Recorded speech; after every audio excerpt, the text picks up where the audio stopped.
tardes a todos. Soy Ángel Artero Navarro, nuestro profesor de Eficiencia Energética, Arquitectura Bioclimática y Biomasa.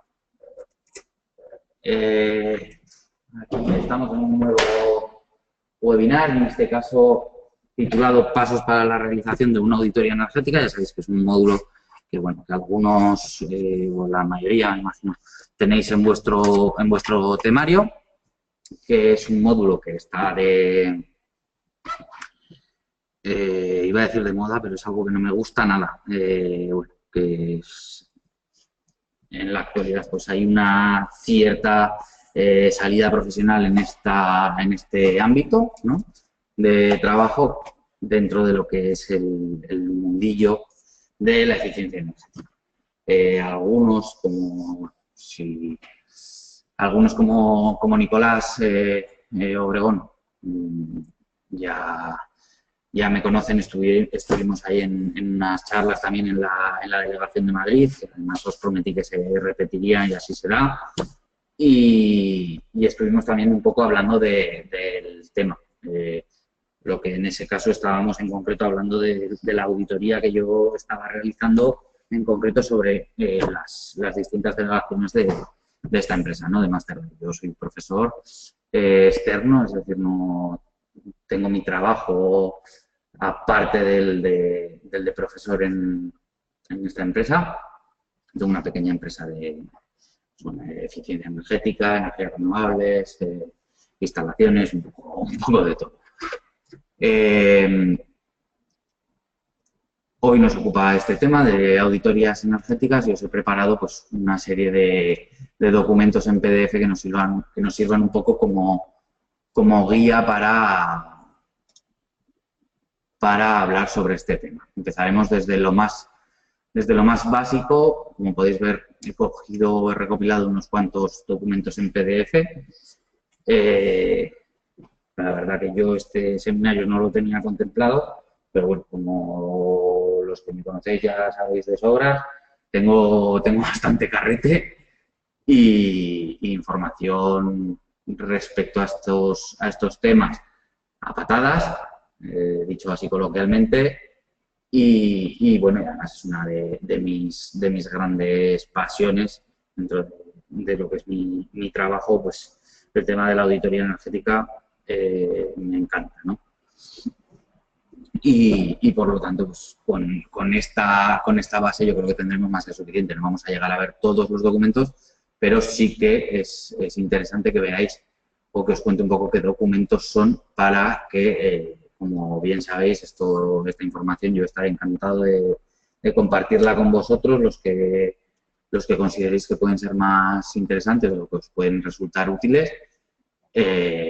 Enviároslos si me los solicitáis a través del propio campus, que así tenemos un poco también, a través de estos seminarios, obtenemos un poco también ese feedback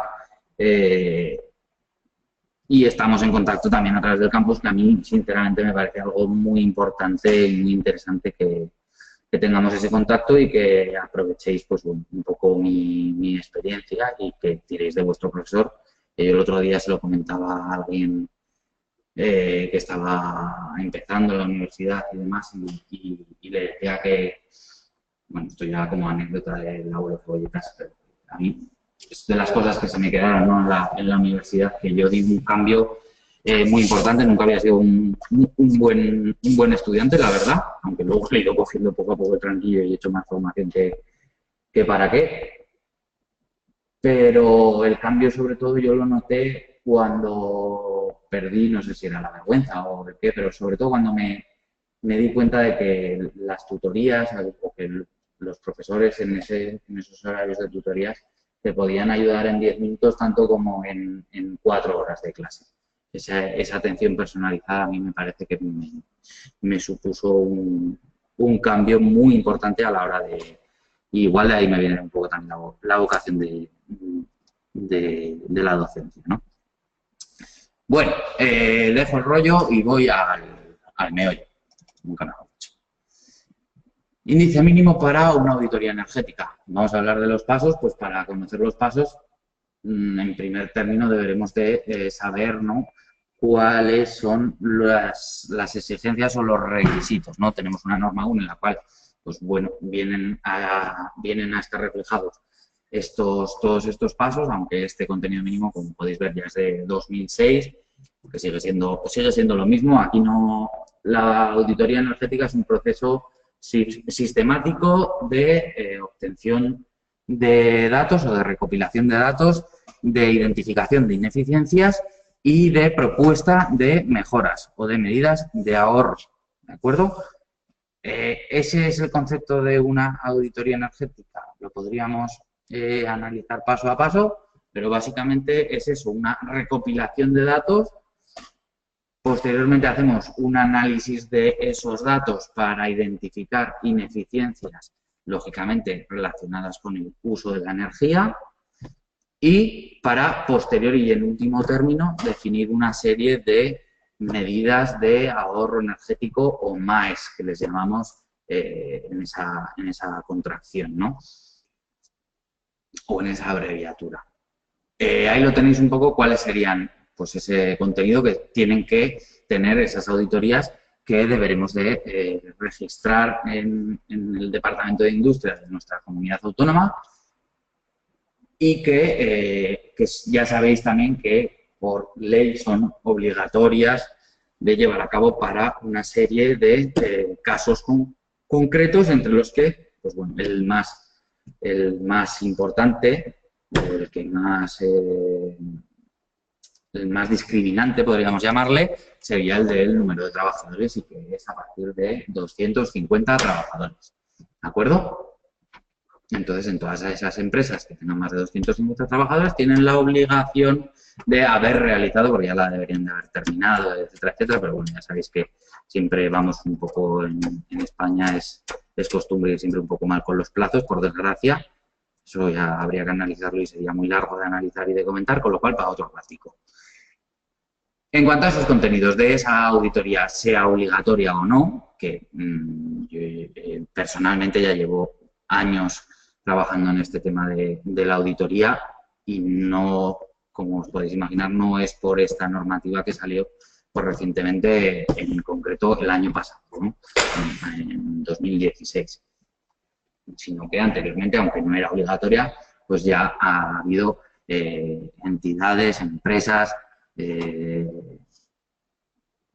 ayuntamientos, etcétera, que dieron ese paso adelante y que sabían que tenían que ahorrar energía, pero que no lo querían hacer, pues un poco, diríamos, a lo loco, ¿no? Que sería el no plantear primero una auditoría energética, ese paso previo a la implantación de medidas de ahorro energético. ¿Por qué? Pues porque es necesario el asesoramiento de un técnico formado como sois vosotros en estas materias y que conozca pues, las tecnologías actuales, dado que este mundillo está evolucionando constantemente, que conozca las tecnologías y que sepa proponer las medidas de ahorro más eficaces para cada sector en concreto, ¿de acuerdo? Eso sí que considero yo que es crucial, el ser lo suficientemente proactivo y concienzudo para no generalizar con el uso de medidas de ahorro, no proponer, no en todo caso va a valer la implantación de LED a cascoporro o a lo bestia, ¿no? O cualquier otra que pueda ser así genérica. ¿Por qué digo esto? Pues porque es lógico, hay que saber dónde se implanta. Por ejemplo, yo ahora mismo, en donde estoy haciendo me viene al caso y sigo con el tema de la iluminación. Dentro de esa auditoría y de esos pasos, como os comentaré luego, pues uno de ellos, lógicamente, es analizar los consumidores energéticos y uno de los sectores es el tema de la iluminación. Bien, dentro de cada una de estas delegaciones nos encontramos con unos demostradores que tendréis también en vuestra delegación seguro, unos demostradores para energía solar fotovoltaica. Son dos panelitos en una mesa que los tengo yo aquí al lado. Son dos panelitos, dos módulos fotovoltaicos puestos en la parte superior de una mesa con una serie de focos halógenos. el foco halógeno es una tecnología ineficiente energéticamente. ¿Por qué? Pues porque consume mucha energía eléctrica para la poca cantidad o para la cantidad de iluminación que da. ¿De acuerdo? Por lo tanto, su rendimiento podríamos hablar que es bajo. ¿De acuerdo? Y tiene otra serie de hándicaps, como son la vida útil, como son bueno, el calor, el propio calor que emiten, que puede suponer una carga importante en refrigeración, según cuál sea el número, etc. ¿A dónde quiero llegar? Pues que dentro de esa auditoría, si hiciésemos tabla rasa, que se suele decir, si aplicásemos a lo loco esas medidas de ahorro, diríamos, pues venga, las bombillas estas halógenas y todo lo demás, lógicamente, y las bombillas estas halógenas hay que cambiarlas por LED. Error.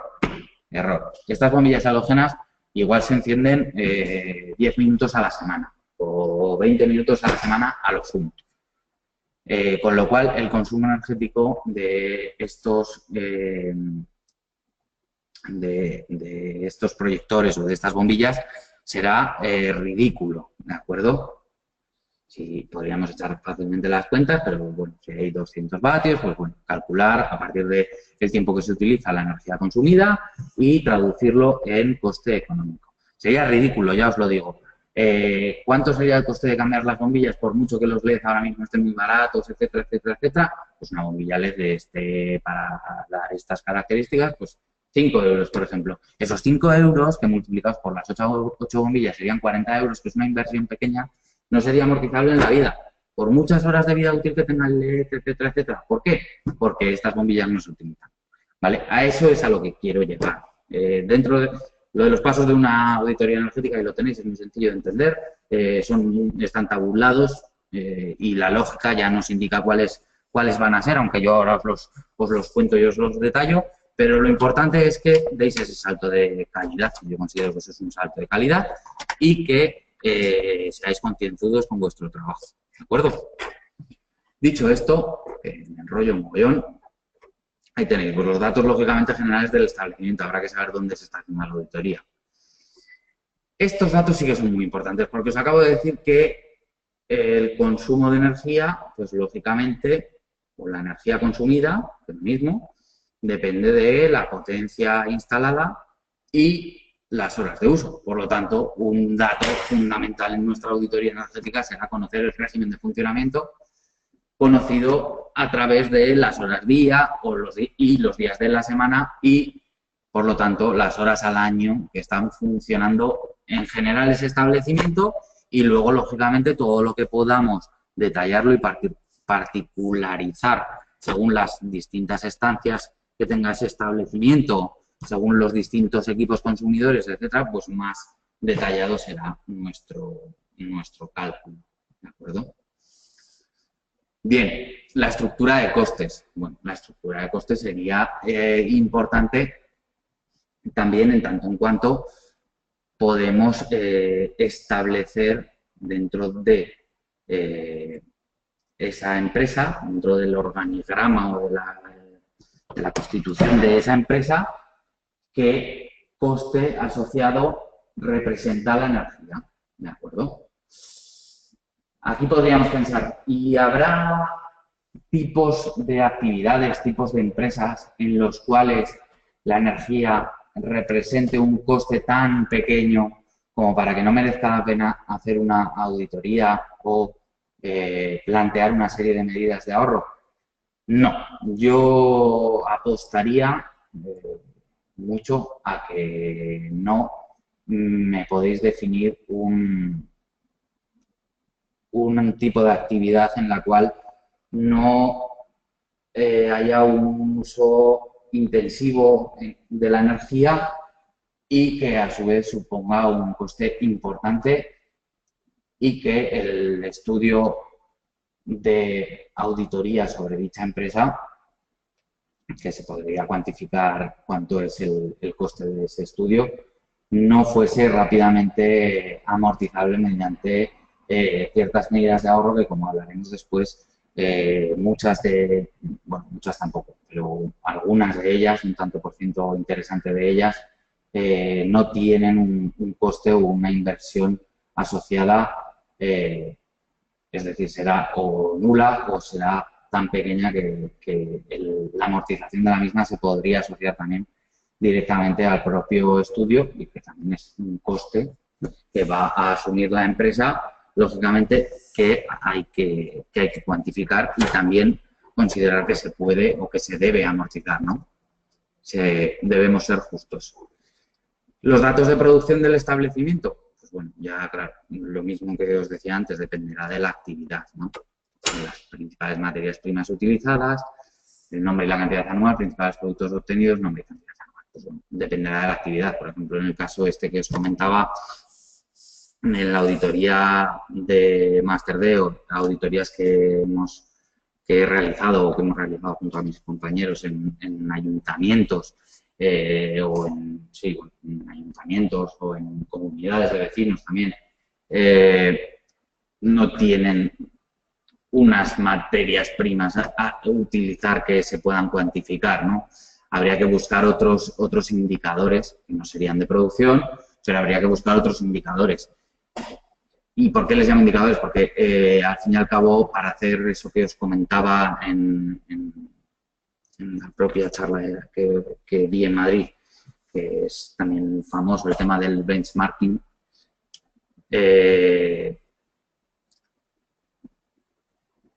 necesitamos conocer esos datos para luego extrapolar el consumo de energía que estamos teniendo a unos indicadores que sean fácilmente asimilables por nuestro público o nuestro cliente, ¿de acuerdo?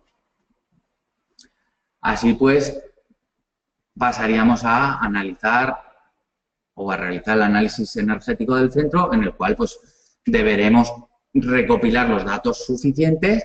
¿Para qué? Pues para definir los consumos anuales y la distribución de consumos de energía.